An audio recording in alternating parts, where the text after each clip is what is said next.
because she knows all the home remedies and all that, you know? Yes. Yeah, and she's a bit of a crystal mommy. Mm-hmm. Yep. Definitely a hot Cheeto girly. Do those? Hold on.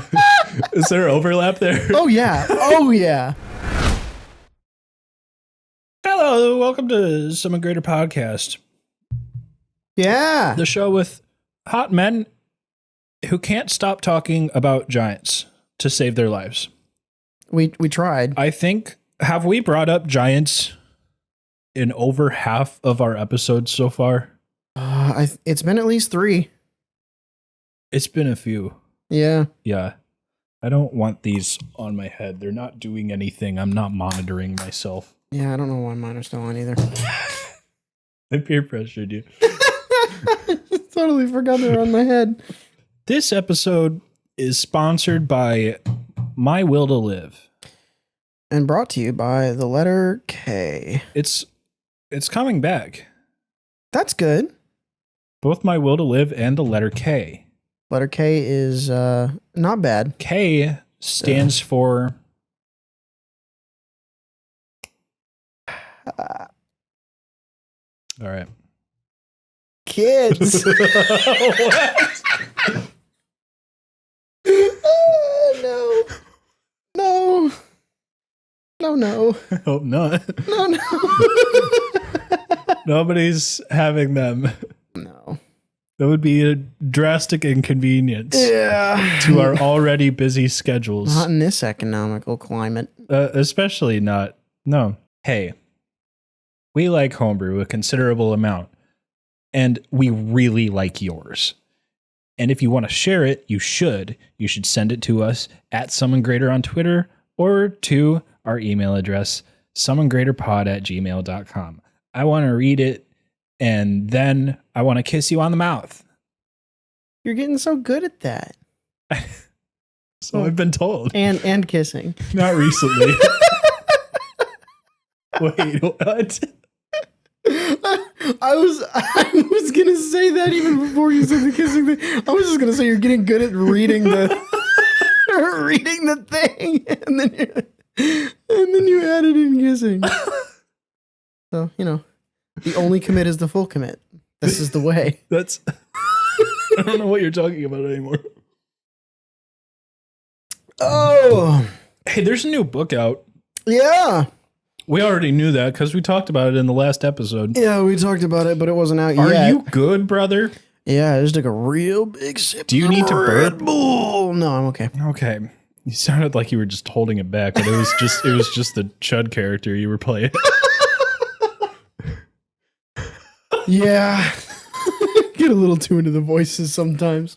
It helps having voices already going in your head when it comes time to make a D&D character. So all you have to do is sit and listen for a little while and pick the one that sounds like it would match the character. That's true. What would you make a redneck? A redneck? Yeah, what's the redneck build? Are we talking of like what voice would I use for a redneck? No, you just did the voice you would use for a redneck. Yeah, what's okay, the build fair. that goes That's to that fair. voice? I think it would be hilarious to play a half-orc artificer. A half-orc artificer. Is it an artillerist? Yeah. Yeah. An artillerist. Yeah. Okay. Oh, that's crazy, man. You slap some duct tape on there. Yeah, that's mended up real good. Wow. Yeah. There's a little Paro at the door. Yeah, there's a pupper dog. He's not getting in. No, he wants to, but he's not. No. That character's partner would be a halfling woman who is an alchemist artificer. Yeah. Yeah, because she knows all the home remedies and all that, you know? Yes. Yeah, and she's a bit of a Absolutely. crystal mommy.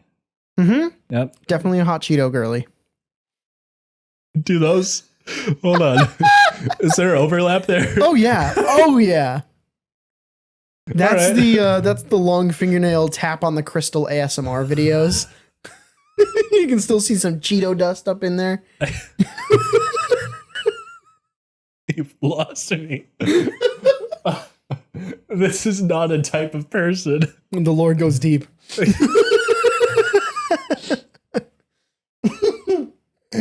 Anyway, Giants, right? Yeah, Bigby. Back at it again. We're actually really happy that this book is out. We were kind of obsessing over it the other night. What were you looking at again? I know I've asked you like 3 times today in preparation for this episode, and I'm just not retaining it. I was looking at the magic items, man. There are way more than I thought there were going to be in this book, and it's great. Also, for the record, for those of you listening, we are recording this on the 18th, and neither of us were able to pre-order the book, so it just came out on the 15th. So that's why we have so many episodes talking about Giants, and we're just now getting to the actual meat of what's in the book. I mean, we've known it was coming for a long time, so it adds up. Yes, absolutely. Yeah, we were looking at magic items the other night, and there are some really, really powerful ones in this book. There's a lot of artifact rarity, like legendary rarity. Some of these magic items go freaking crazy. But one of my favorites, actually, brought up to you, is a ring. It's not one of the super high rarity ones. It's very rare. So in D&D Beyond, it'll show up as purple, which is still pretty powerful, pretty rare. Mm-hmm. But I love this specific magic item. It's called the Ring of Amity. I love this one so much because it lends to such an interactive party experience.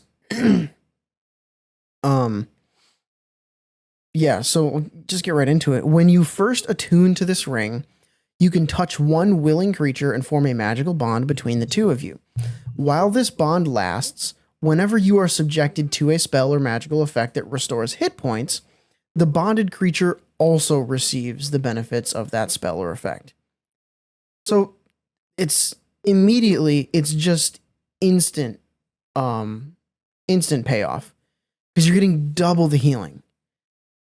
It's almost a must-have. Like if you find this item anywhere in your campaigns, if your DM throws it in there, pick it up, keep it. It's going to save someone's life someday. Like it's just so good just for that. Yeah. And you can, every time you finish a long rest, you can bond with a different creature. Granted, you can only be bonded with one at a time, but you can shift it around. You have full control over who has that bond. Yeah, a lot of customization options there. Yeah. But on top of that, it also has an innate rune. Big theme in Bigby's.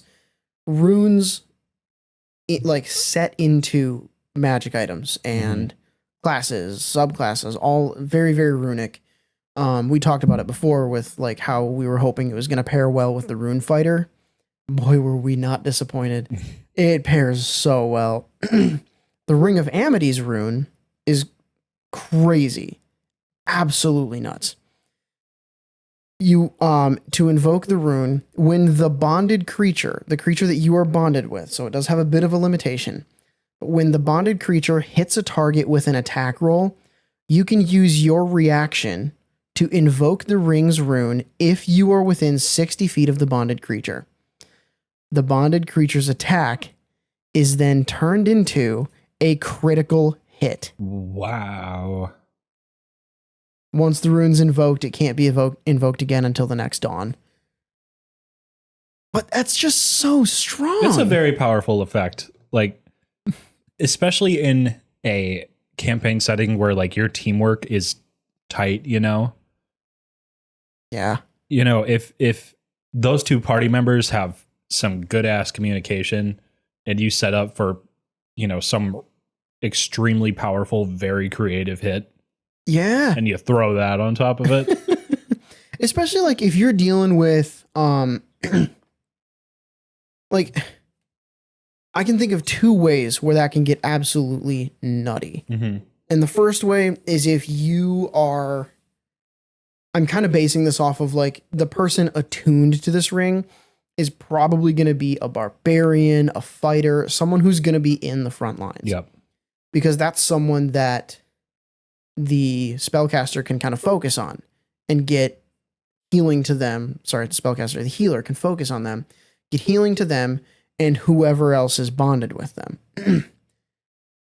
If you bond with a rogue or a paladin to use the rune to give the rogue an automatic critical hit with their sneak attack damage,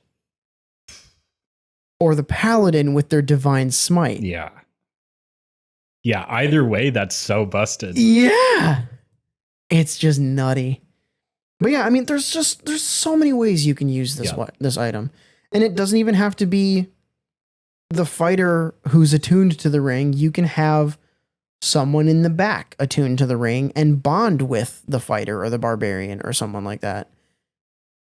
It's just, it spreads healing so well. It just makes me so happy. And then the next one that I think pairs really well with it is called the Sanctum Amulet. Same rarity. It's very rare. It'll be purple in D&D Beyond. It is a pendant.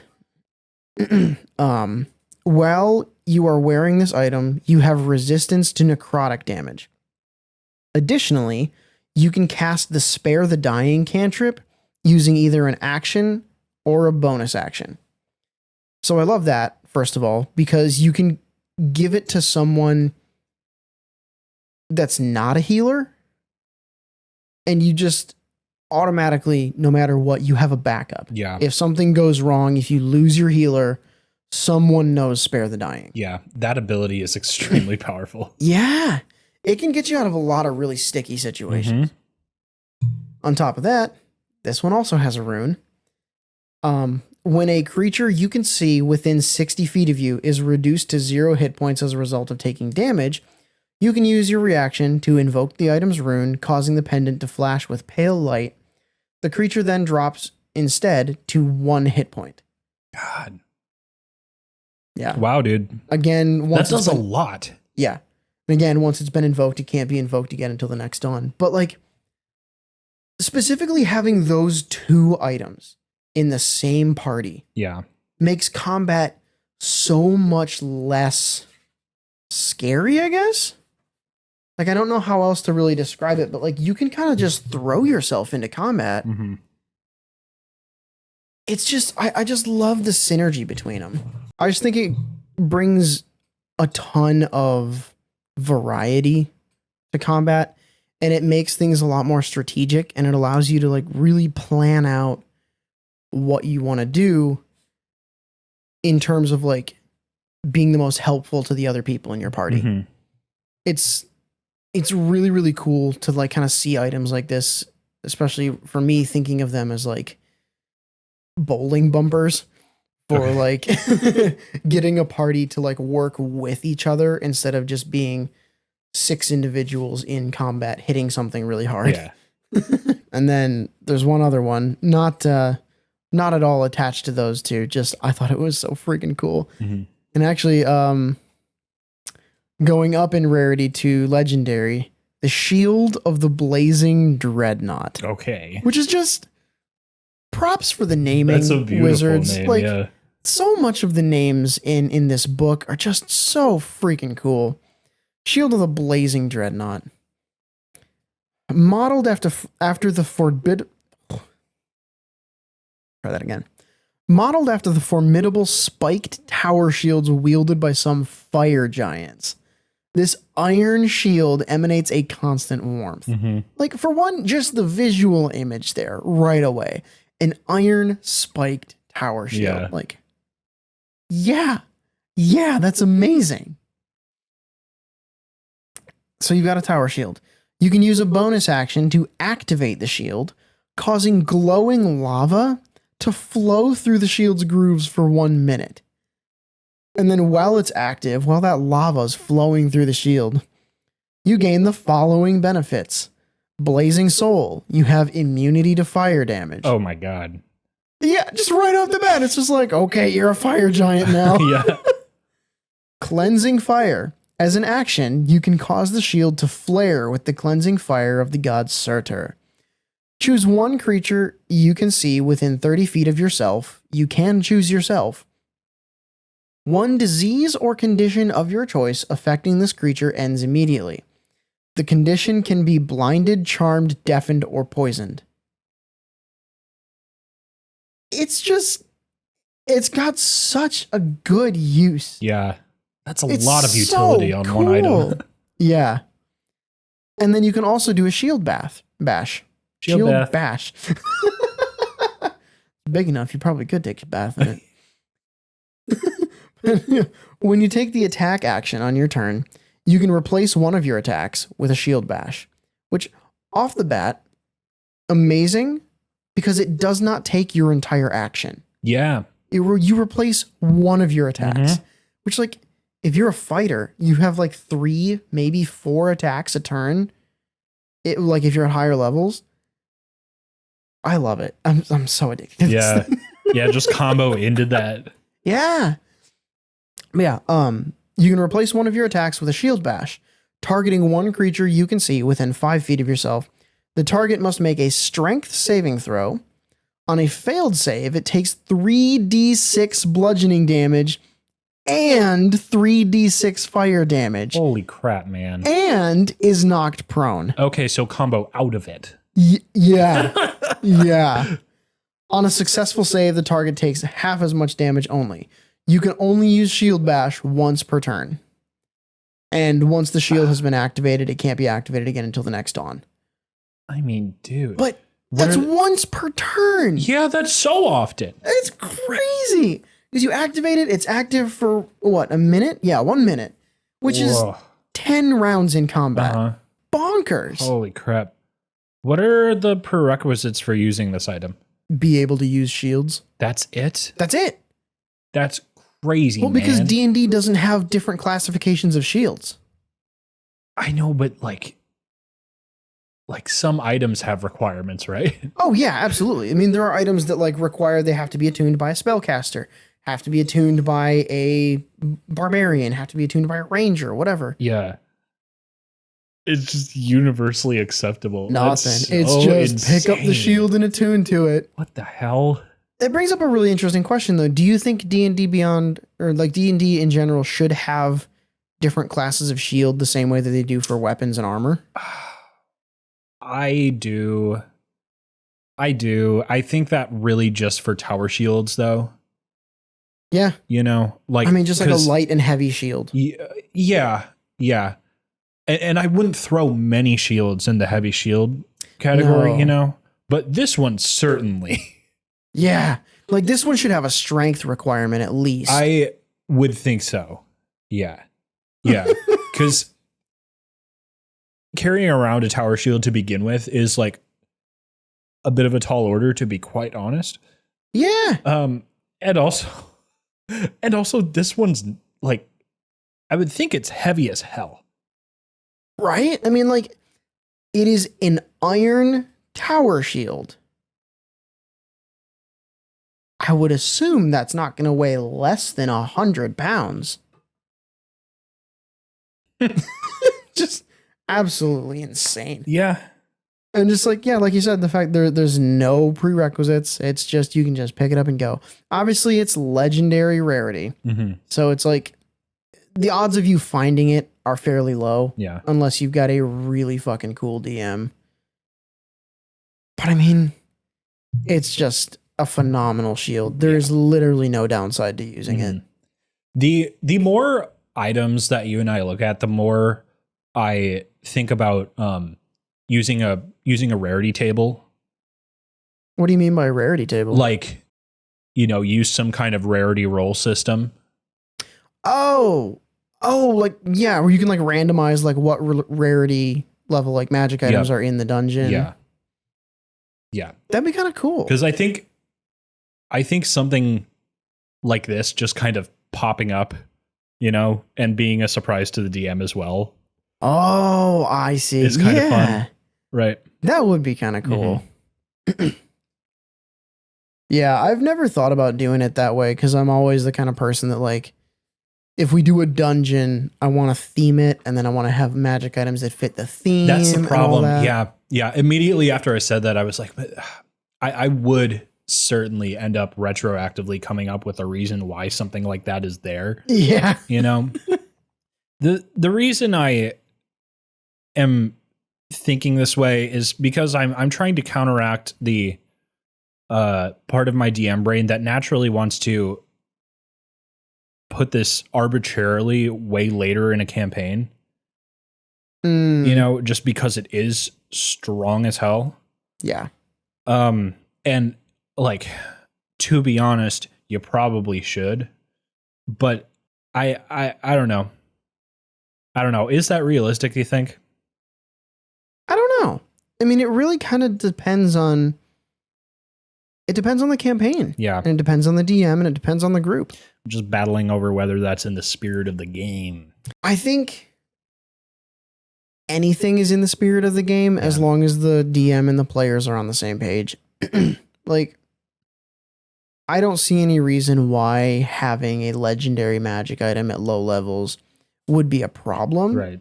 If it is something that's like discussed between the DM and the players and talked about, and the DM knows how to work around it to still make their story events happen. Yep. But aside from just being absurdly powerful, I don't see any reason why not to have like something like this shield in the early game. Yeah. I think the requirement that me as a DM I would personally put in there would be they'd have to kill or outwit something very powerful to get it. I think that sounds necessary to me. Yeah, because like a legendary rarity item is not just going to be laying somewhere. No. Someone or something is probably going to be guarding it. Yeah. But I mean, hey, if they can somehow trick whatever it is that's guarding it into like walking off a cliff or something absurd like that, like, please cheese my dungeons. Yeah. I want to see it. But yeah, there are so many more magic items to look through in this book too. Like, I'm not even going to try to get into all of them because they're just insane. I could bring up maybe one more of my favorites just because it is like the face of the book and it's one of the most powerful, like really creative things I've seen. Mm-hmm. But I don't want to go much past that or I'm going to be here all night. Bigby's Beneficent bracelet. I stared at this for a long time, internet. Don't be mad at me. The way it is spelled on D&D Beyond does not have the second I that would be required for it to be pronounced beneficent. I think it's beneficent. Or beneficent? That doesn't sound right. I don't know. Just don't hurt me. Bigby's bracelet. Beneficent. Oh my gosh, I got it. You got it. I got it. That's using your brain cell.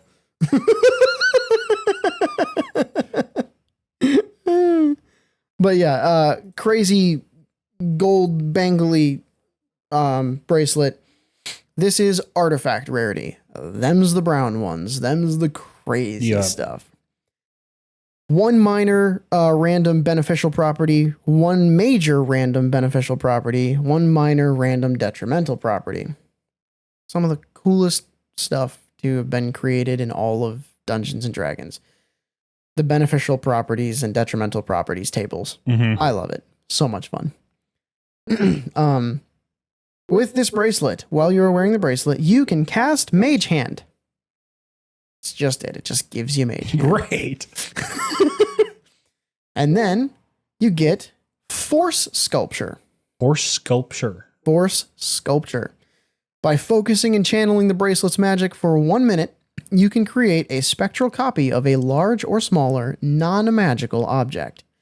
The copy appears in an unoccupied space within 10 feet of you, and it is made of tangible but translucent force that mimics the size, weight, and other properties of the object it's copying. Oh, wow.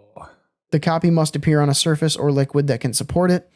Creatures can touch and interact with the copy as if it were a non-magical item. The copy is immune to all damage and cannot be dispelled, but a disintegrate spell destroys it immediately. Oh.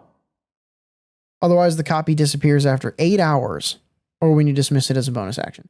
You can have up to 3 copies per day, and then it recharges at dawn. Mm-hmm. That's really, really creative. Yeah. I don't think we've ever had an item like this in D&D.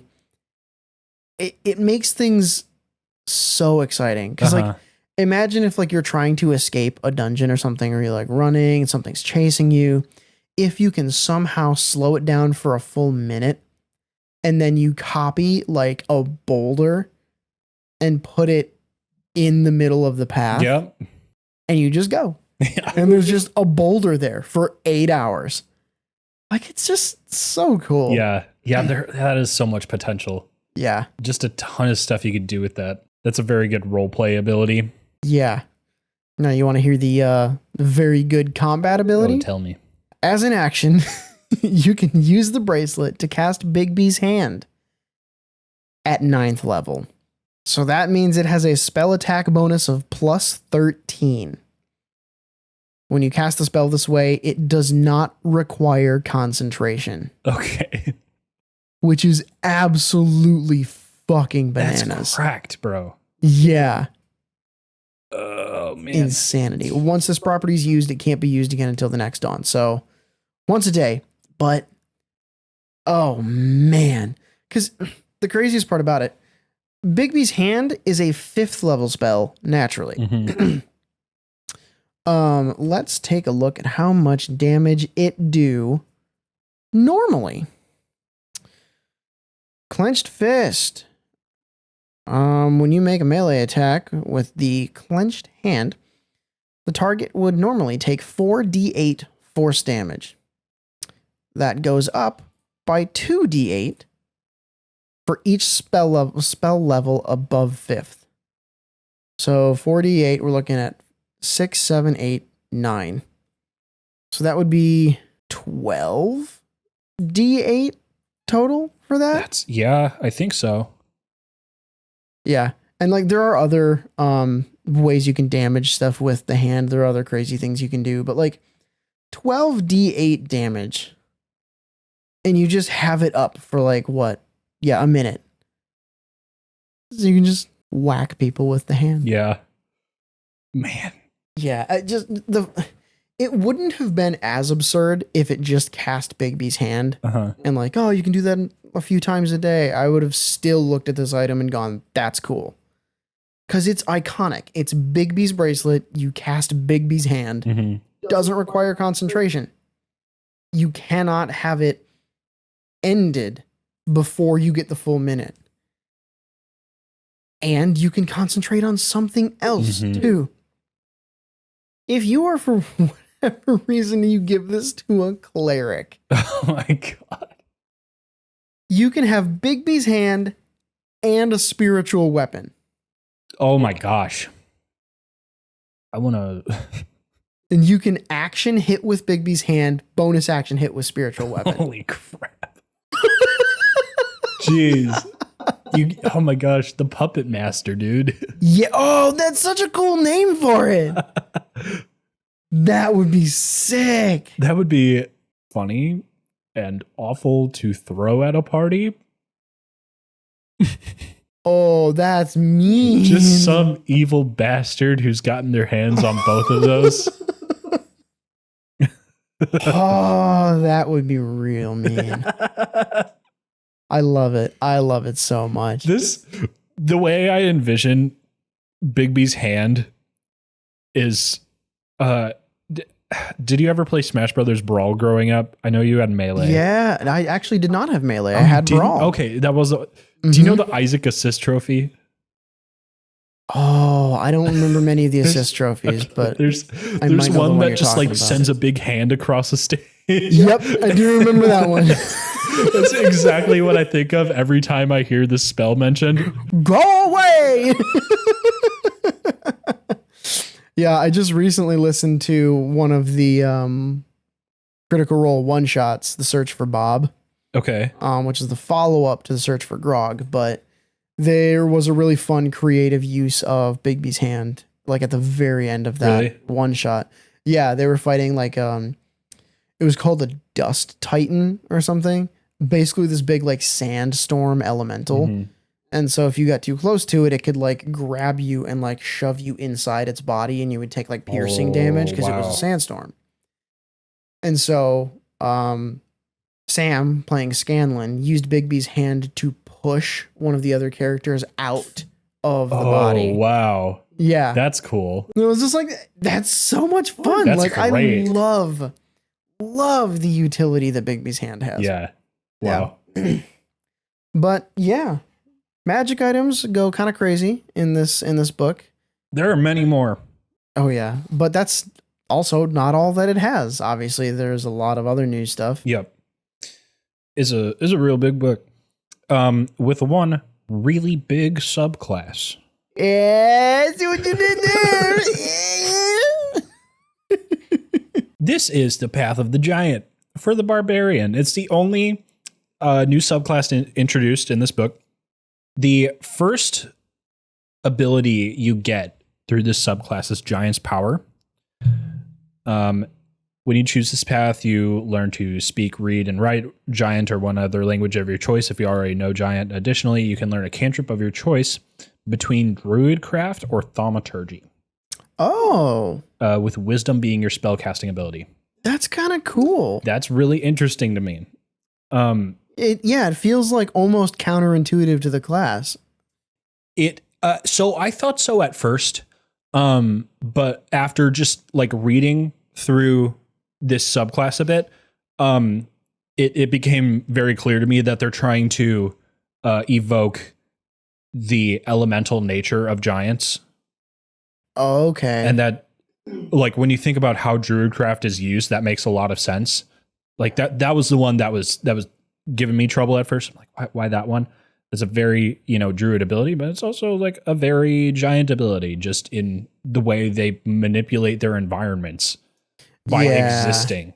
That's fair. Yeah. I always forget about that. Mm-hmm. Yeah, it's a very D&D giant thing. I think the magical nature of giants. But damn, I like that mechanic a lot. I like that what am I trying to say? I like that characteristic of D&D giants a lot. Yeah. Mm-hmm. Thaumaturgy made more sense to me because you can just roleplay the shit out of that spell and make yourself imposing as hell. I was gonna say, become loud. Yeah, exactly. It's so cool. Yeah. Very giant thing to do. Yeah. This characteristic is also shown well in Giant's Havoc, specifically Giant's Stature. Let me explain Giant's Havoc. Your rage pulls strength from the primal might of giants, transforming you into a hulking force of destruction. While raging, you gain the following benefits, being Crushing Throw. When you make a successful ranged attack with a thrown weapon using strength, you can add your rage damage to the bonus of the attack's damage roll. Oh, to the damage roll too. Your rage damage bonus to the attack's damage roll. Yeah. I'm sorry. Yeah, that makes sense. With thrown weapons. Okay. Mm-hmm. Which will become more important in a little bit. And then, of course, you rage, you grow big. Become big. You become large. Yeah, that has been something that has been missing from Barbarian ever since the word barbarian was uttered in a fantasy game setting. Well, and you and I were talking about this specific mechanic the other night. The fact that it doesn't just say a size larger, it says large. The size large. Yes. You become large specifically. Which means, of course, that if you combine this with an effect that does increase your size by one size, that's a little silly. Yeah. If you're something like a fairy. Yeah, fairy specifically. Oh my god, guys. Like, I know that there was an article on D&D Beyond that talked about this, and they mentioned the fairy thing. Fairies are small. They're itty-bitty boys, and they can fly around, and they're small boys, but then they can rage and become large boys, still with wings. And I think they can just naturally, if I'm not mistaken, cast, enlarge, reduce just by nature of being a fairy, which means they can go from small to large to huge, which is kind of fucking hilarious when you think about it. Yep. I like that ability a lot. I also really like Elemental Cleaver. This is at 6th level. Your bond with the elemental might of giants grows, and you learn to infuse weapons with primordial energy. When you enter your rage, you can choose one weapon you're holding and infuse it with the following damage types: acid, cold, fire, thunder, or lightning. While you wield the infused weapon with your rage, the weapon's damage type changes to the chosen type. It deals an extra 1d6 damage of this chosen type when it hits, and it gains the thrown property. Oh, shit. So, of course, that combines with our crushing throw from earlier, and you add your rage damage bonus to that attack damage roll. That's cool. Full circle. With a normal range of 20 feet and a long range of 60. Silly. Yeah, that's pretty good. If you throw the weapon, it reappears in your hand the instant after it hits or misses the target. The infused weapon's benefits are suppressed while a creature other than you wields it. While raging and holding the infused weapon, you can use a bonus action to change the infused weapon's current damage type to another one from the damage types above. Oh, that's on cool. the fly. That is really good utility. It's nuts. So this was also the point where I realized some developer has been playing a lot of God of War.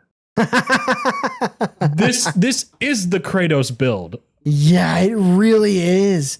Oh my God, throwing a great axe. Yeah. Like, that's exactly what's going on in that game. Yeah, see, my mind immediately went to just like throwing a sword. It's like, lol, great sword spear. But like, you're a barbarian. It is exactly Kratos. You're so right. Yeah. Oh my God. It's so sick, man. I love shit like this.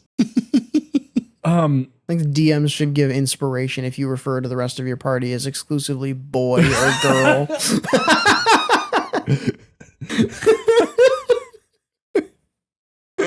Oh boy. That was good.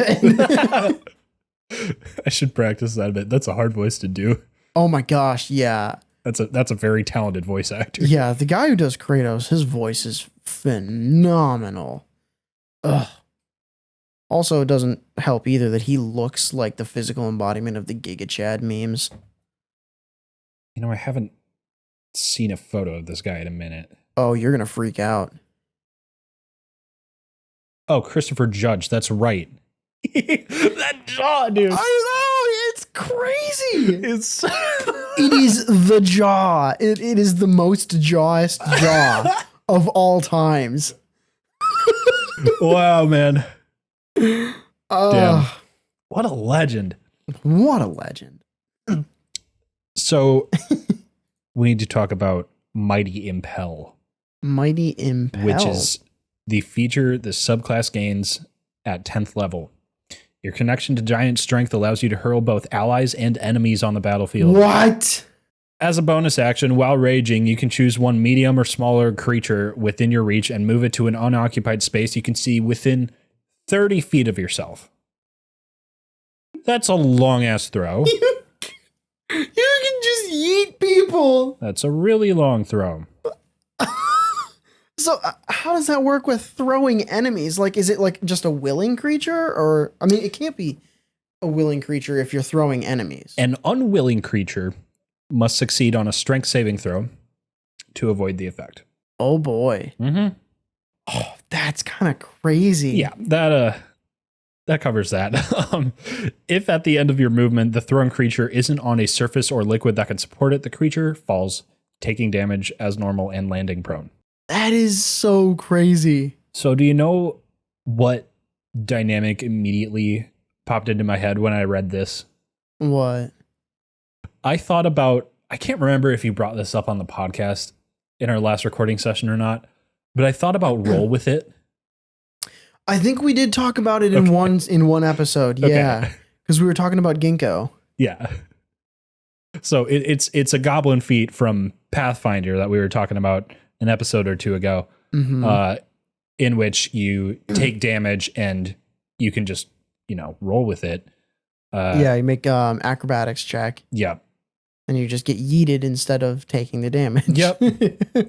But then what I thought of was there should be a way if you're, a thrown ally to use your reaction to attack when thrown at an enemy. I don't know if you need like a mechanic for this. I think just at my table, I would let this happen.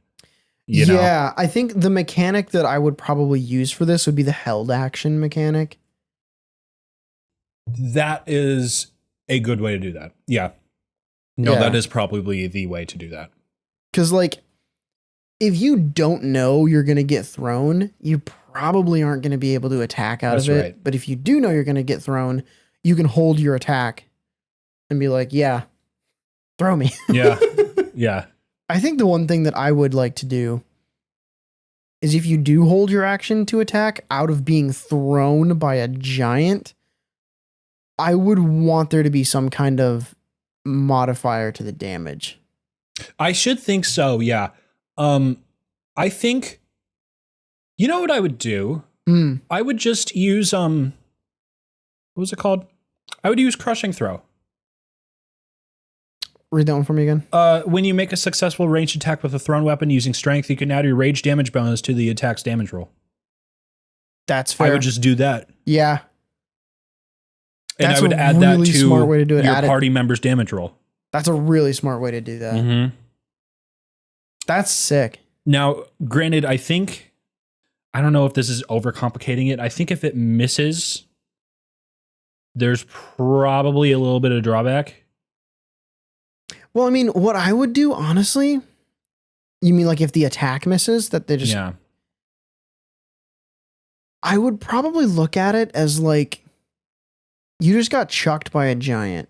You're probably going to take a little bit of bludgeoning damage when you hit whatever it is you're going to hit. Yeah. If you can manage to land an attack, you will probably soften your landing to the point of not taking damage. Yeah. Well, if you're coordinated enough to land your attack, you're going to be fine. Right. But like if you miss, if something goes wrong, whatever, I would probably, for me, I would kind of determine it as like fall damage. Yes. Like I would maybe go with like, I don't think I would say like 30 feet of fall damage. I would probably go with like maybe 20 feet. Maybe. I don't know exactly how that would work. I think I would go with the minimum value. Yeah, just like 1d6 bludgeoning damage. That's fair. Because you probably have not hit terminal velocity being thrown. And you're also not being thrown from terribly high.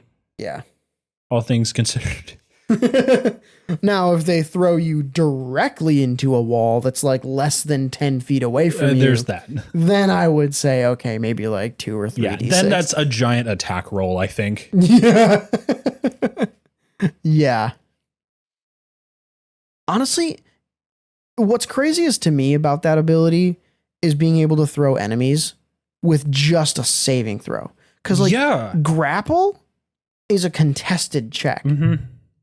But they don't make you do the contested check. It's just, hey, just a saving. Make that save. And really if you don't, wild. You're thrown. And that is the one loophole to the whole thing of being able to move enemies with magic. You cannot put them on dangerous terrain with magic. You can't. It just won't let you. But if you throw them, you can throw someone into lava. Or throw them into a whirlpool or like a tornado. I don't know. Whatever might happen to be available to you at the time.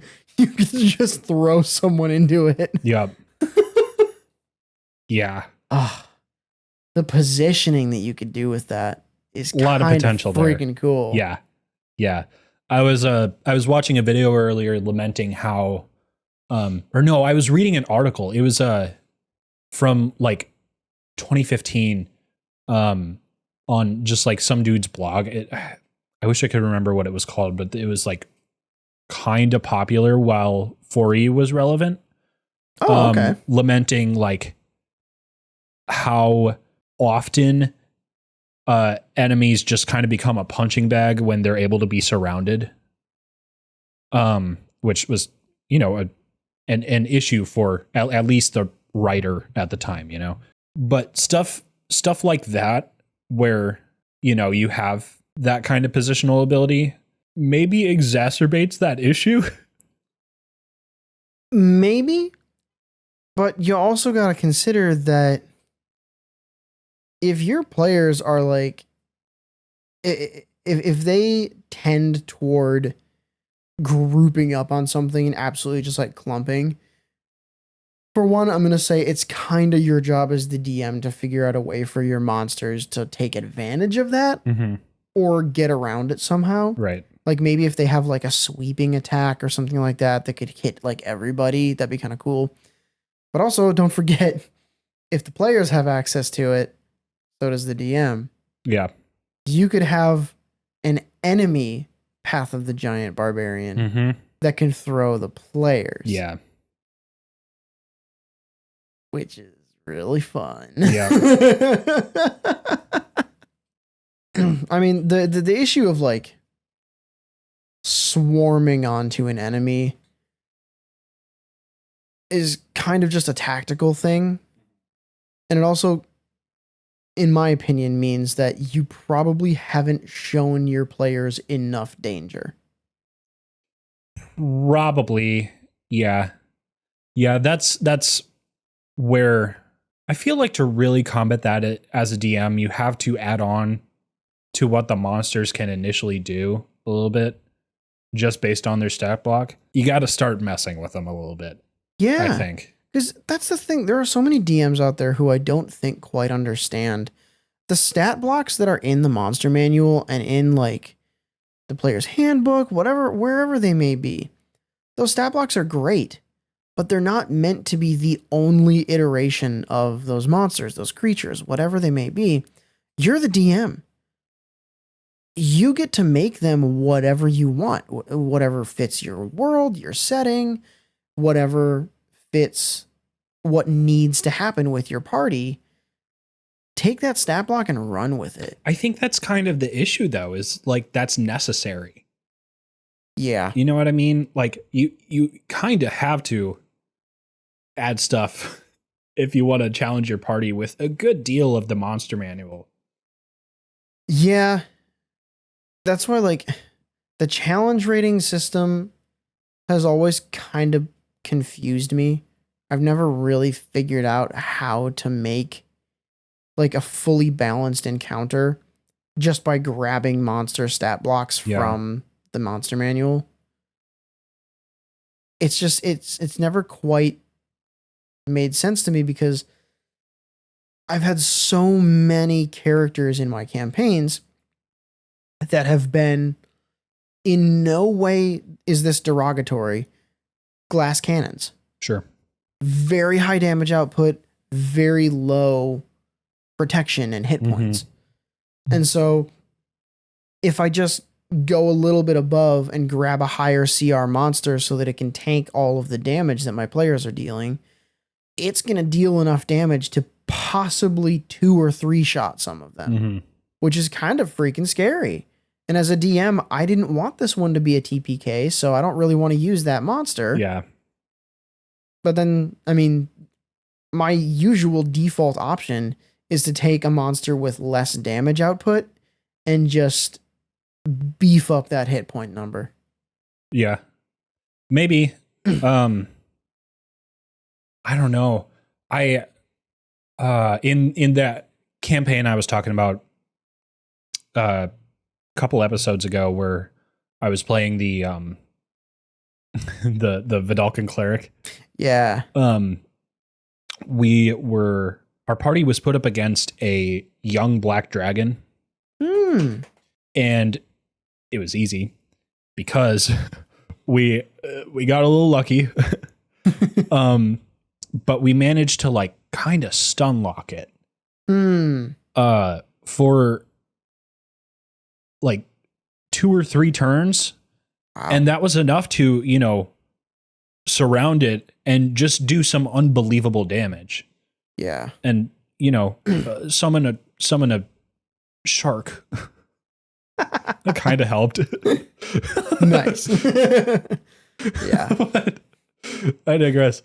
But that was an instance of like, a very, very powerful monster, all things considered, being brought down by just a mob.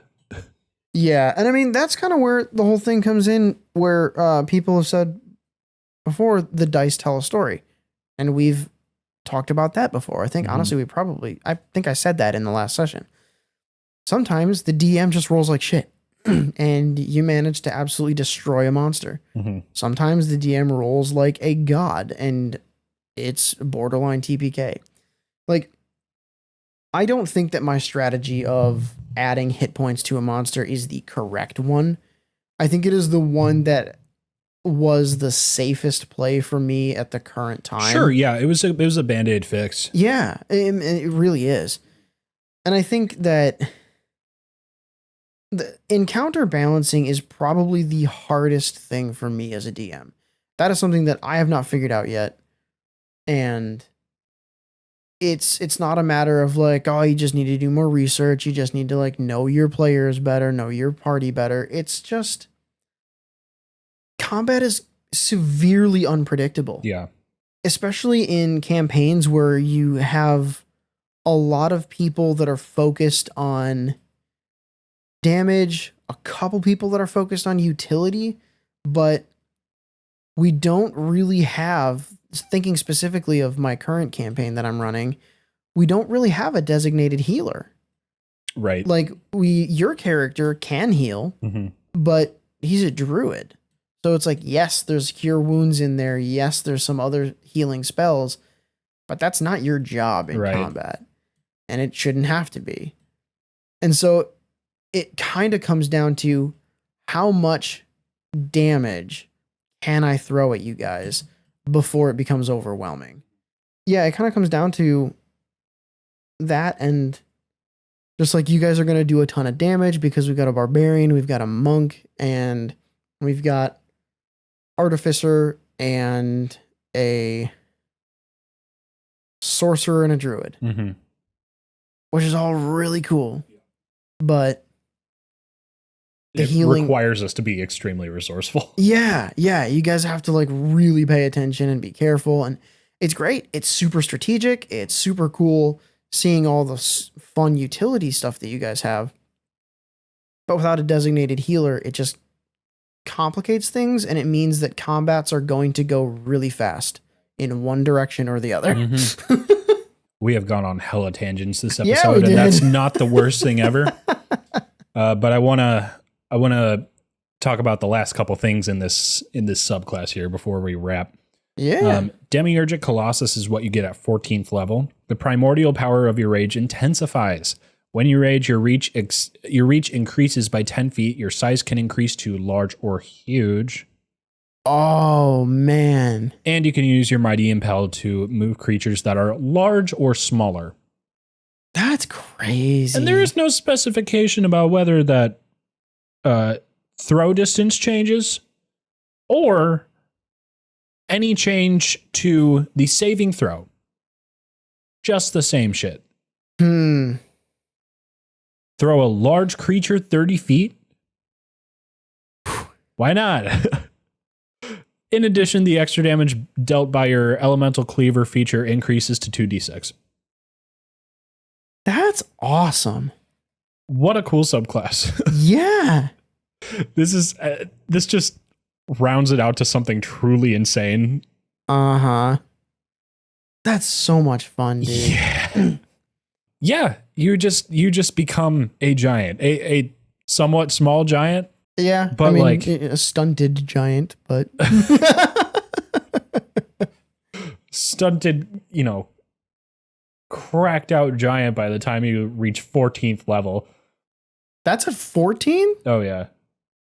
I mean, this is powerful as hell, Yeah, I missed that. I thought you said like 17. Holy crap. Yeah. Oh man, that goes crazy fast. Yep. It's a snowball of a class. Man, I was expecting that to be like the big one. I mean, that's the last one. Oh, that's the last. Okay. Yep.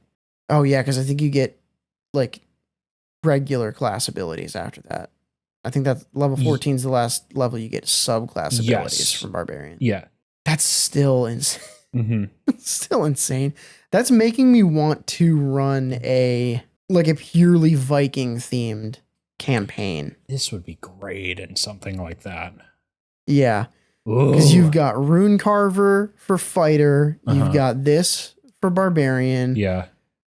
I think you could almost argue for any of the bard subclasses for like a skald, like the warrior bards. There's a ton of options for that, and there's a bunch of new items.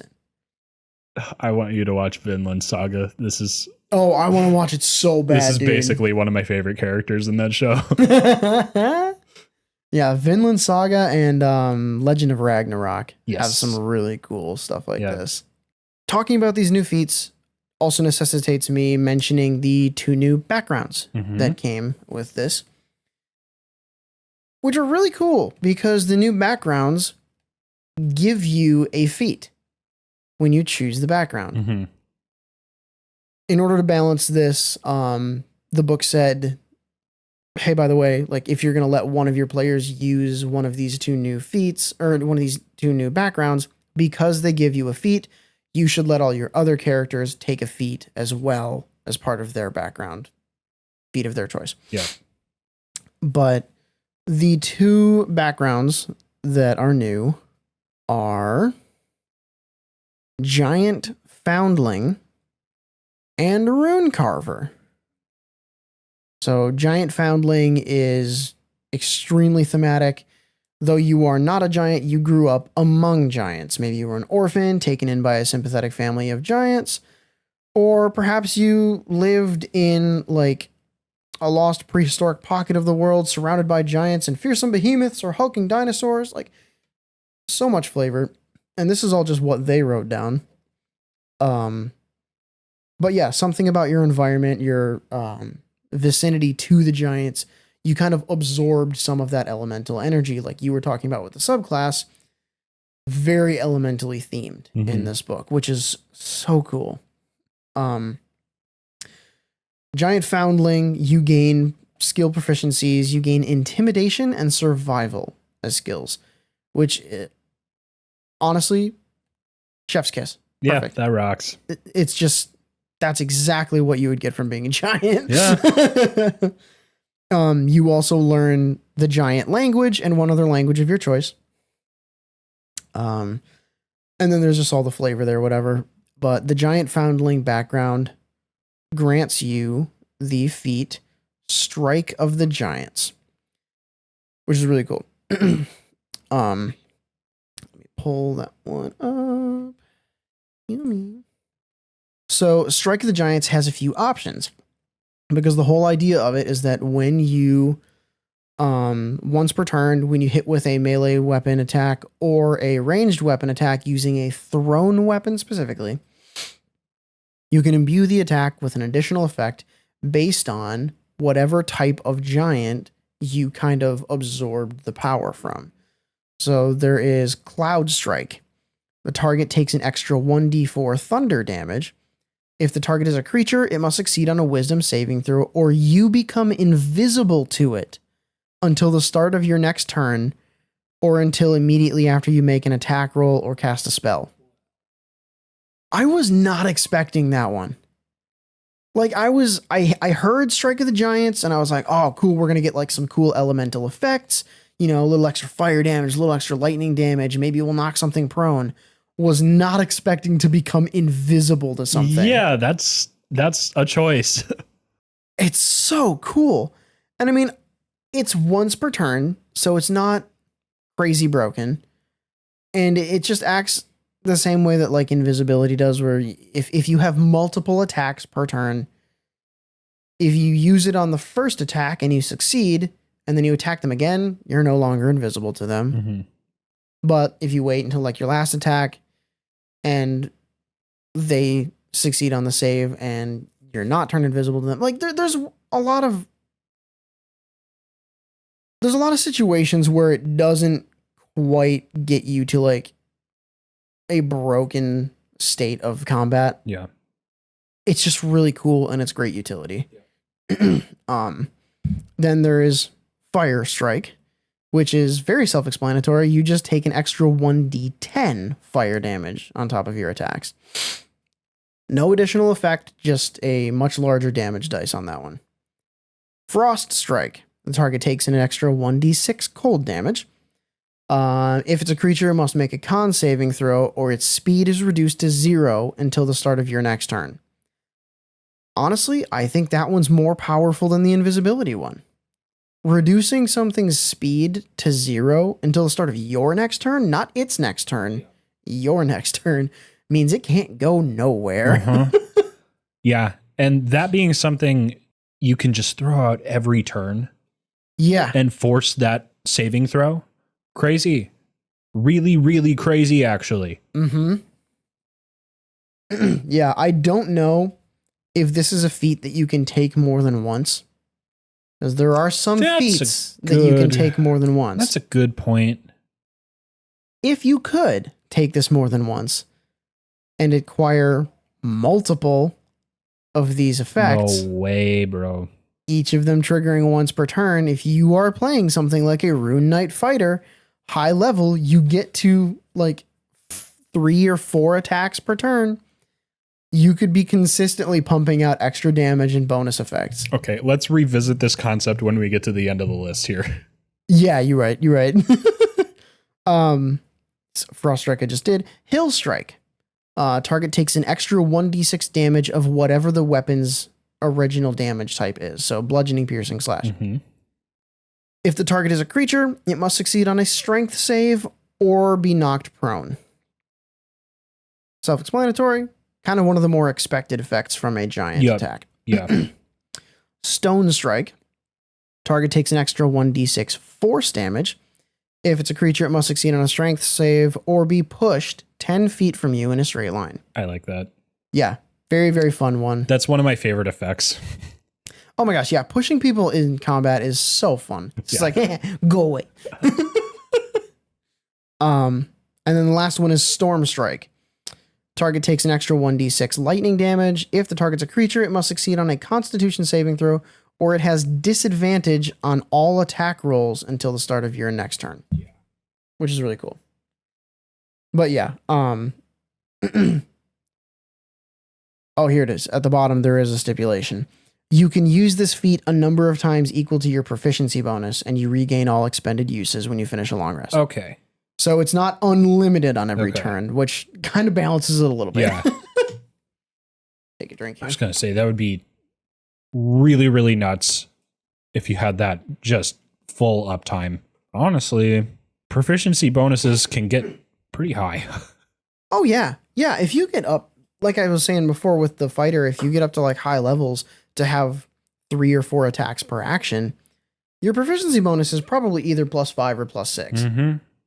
So you still get a decent amount of uses out of this. Crazy thing about Strike of the Giants, every single one of those different types of strikes that I just listed has its own follow-up feat. What? Yeah. So really, it has Strike of the Giants as a prerequisite feat. Oh my God. Yeah. But then there is Ember of the Fire Giant, prerequisite 4th level, and Strike of the Giants Fire Strike. Uh-huh. You've manifested the fiery combat emblematic of fire giants, granting you the following benefits. I read that sentence really weird. Ability score increase. Increase your strength, constitution, or wisdom by 1 to a maximum of 20. Born of Flame, you have resistance to fire damage. Searing Ignition. When you take the attack action on your turn, you can replace a single attack with a magical burst of flame. Each creature of your choice in a 15-foot radius sphere centered on you must make a dexterity saving throw. On a failed save, a creature takes fire damage equal to 1d8 plus your proficiency bonus and it has the blinded condition until the start of your next turn. On a successful save, the target takes half damage only. You can use Searing Ignition a number of times equal to your proficiency bonus, but no more than once per turn, and you regain all expended uses on a long rest. So is this just an extension of Fire Strike? Like, by that I mean, does that does it replace the Fire Strike thing? Well, that, and does it use the same resource consumption? Or is it a different one? I think it's a different one because it specifically states you can use Searing Ignition a number of times. You're right. You are right. Proficiency bonus. So you can use your Fire Strike and you can use your Searing Ignition. And they operate in it independently of each other for sure. Yeah. And there's one of those for every strike style. This is fun. Yeah. For the Frost Giant one, you gain resistance to cold damage. And you do a blast of ice. But it's cool thing about the Frost Giant, it is a reactionary blast of ice. So it's when you get hit by an attack roll, you can use your reaction to retaliate with a conjured blast of ice. Mm-hmm. They have to make a con save. If they fail, they take damage equal to 1d8 plus your proficiency bonus. And speed is reduced to 0 until the end of its next turn. Same thing, you can use this number of times equal to your proficiency bonus, regain all uses on a long rest. So, yeah, that one is a reactionary thing as opposed to being like replacing an attack. Yeah. Which I think is absolutely bananas. Mm-hmm. Again, just as a reaction, if something hits you, you can reduce its speed to 0. Yeah. If they fail a save. Kind of crazy. Cloud Giant, Guile of the Cloud Giant is what it's called. You get another ability score increase. Cloudy Escape. When a creature you can see hits you with an attack roll, you can use your reaction to give yourself resistance to that attack's damage. You then teleport to an unoccupied space that you can see within 30 feet of you. And you can use that a number of times equal to your proficiency bonus. So you just get a free, half damage on an attack and teleport 30 feet away. Which is, oh my gosh. The utility, I'm going crazy with how much you can affect combat now. Uh-huh. There's so much more to do than damage. There's a lot of stuff related to Cloud Giants in this book. Just absolutely my shit. Very movement based. Yeah. You know what I mean? And my favorite part about it, this is not spells. It's not. No, that is the best part. Yeah, you're not relying on a spellcaster to give you utility. It's just innate abilities. Makes me so freaking happy. Very, very cool. Yeah. And the next one here, Keenness of the Stone Giant. Again, ability score increase. And then you gain dark vision to a range of 60 feet. If you already have dark vision, its range increases by 60 feet. Okay. Well, that can be really far. Yeah, that can be super far. Oh, wow. You also get Stone Throw.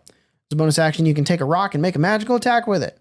The attack is a ranged spell attack with a range of 60 feet that uses the ability score you increased with this feat as its spell casting ability.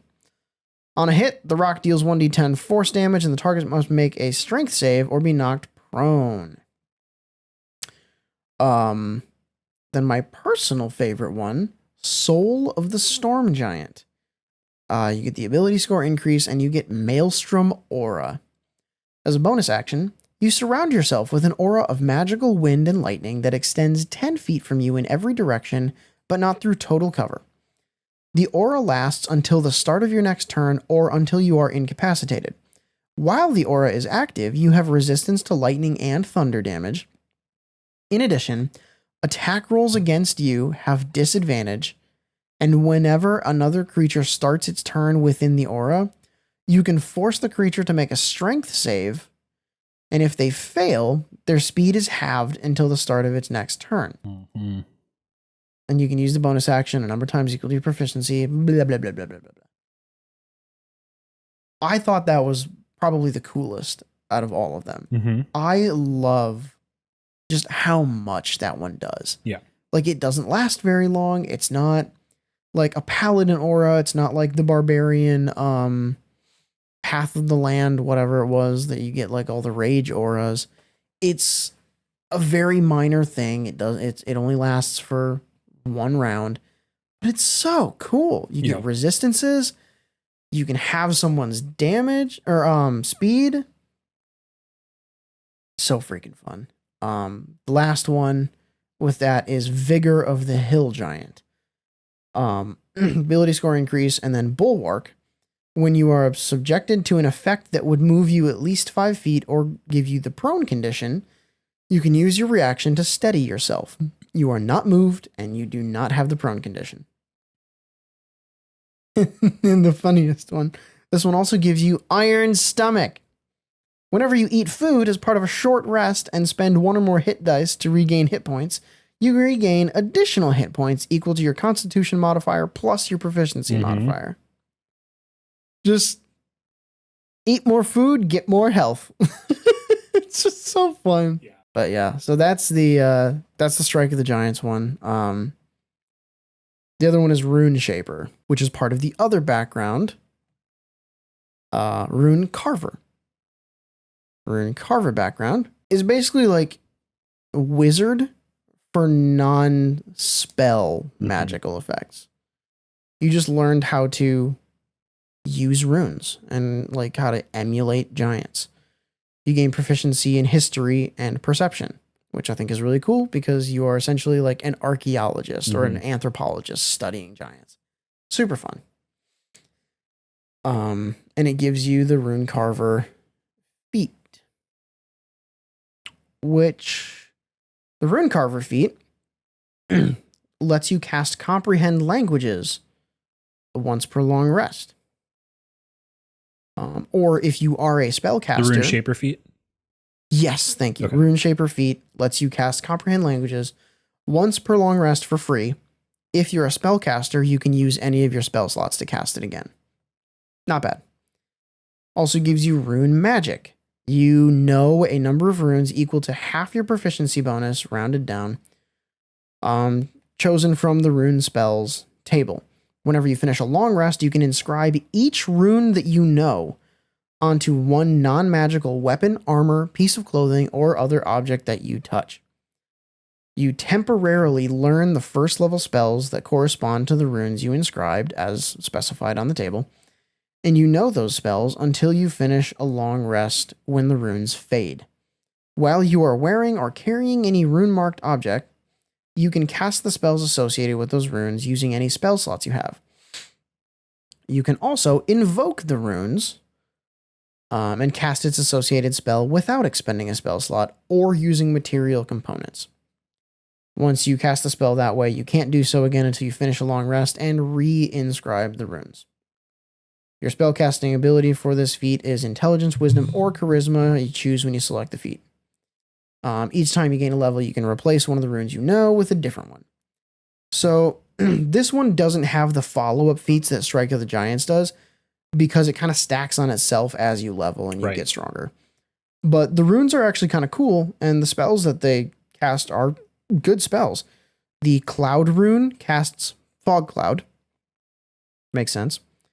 Death rune casts Inflict Wounds. Dragon rune casts Chromatic Orb. Enemy rune casts Disguise Self. Fire rune casts Burning Hands. Friend rune casts Speak with Animals. Frost rune casts Armor of Agathis, which is a woefully underutilized spell. I love that one. The Hill rune casts Goodberry. The Journey rune casts Longstrider. The King rune casts Command. Mountain rune casts Entangle. Stone rune casts Sanctuary. And Storm rune casts Thunderwave.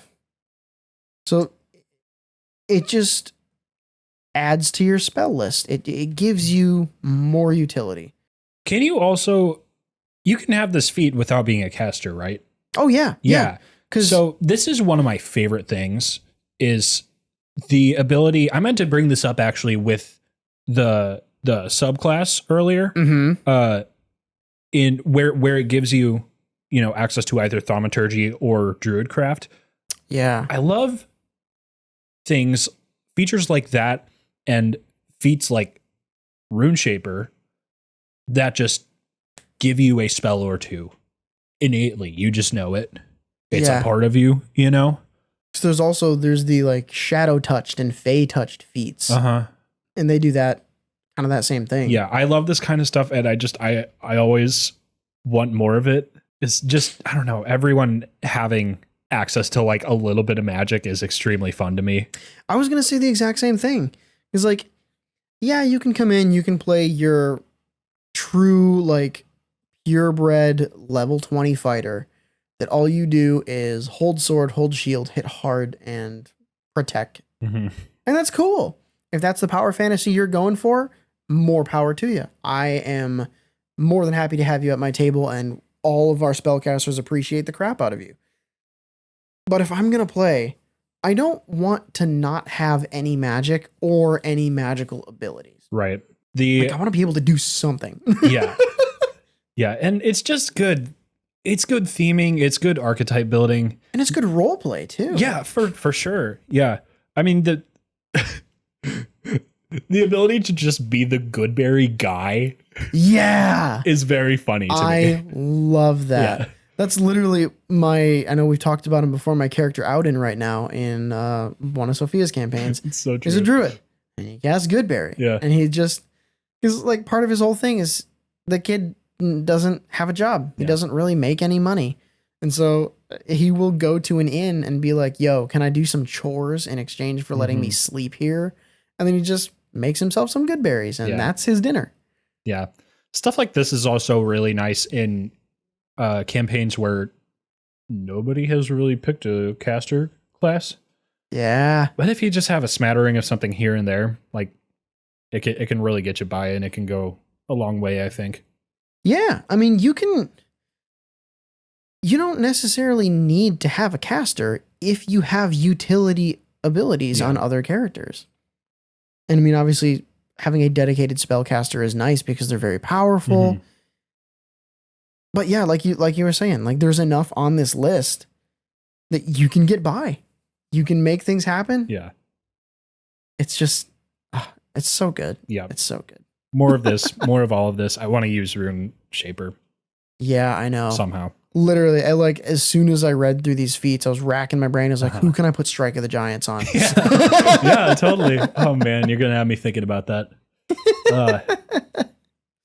Yeah. Does a specific character come to mind that you would want to interpret runes? That's the thing. I'm thinking of all three of mine that I'm currently rolling with at the moment, and I'm not sure who's the best fit for either of these. So I'm gonna have to revisit that at some point in the future, and bring it up with the relevant DM. Yeah, I mean, I was gonna say, as the relevant DM, I think that Oz could actually get some decent use out of runes. I could see that, and it would fit his background a little bit. Yeah. All right. That'd be kind of cool. We'll have to talk about this. He's Oz is your Earth Genasi. Yep. Earth Genasi druid. Mm-hmm. Very, very nature based. Very. Oh man, we might be throwing Runeshaper on him. You got me thinking, brother. We'll have to see. I know, right? Oh man. Anyway, I wish we could get through a whole source book in one episode. Oh, there's no way that's ever going to happen. We're not even going to get through 1 in 10, I think. No, I don't think we're even going to be able to tackle everything that's in Bigby's. No. Like, I love it, but you guys really just got to read it for yourselves. No matter how that needs to happen, just check it out. It is such a good read. It's so much fun, and it brings so much utility to your table. Yeah. Yep. And, there is a lot of controversy surrounding this book at the moment. And to that end, I can understand not totally desiring to buy it. And you know what? You're morally in the right with that, in my opinion. Yeah. But you should read it by any means necessary. We are not, we're not recommending using any sort of illicit site or like backdoor access to some digital form of the media, such as a PDF or anything that may be available anywhere on any other websites, don't do that. That would be bad. Evil, even. Mm-hmm. But not as evil as Wizards of the Coast. Thank you so much for watching. Send your homebrew to @SummonGreater on Twitter or summongreaterpod@gmail.com. I want to read it before we get taken down by the Pinkertons. They're going to show up to our door. Bye!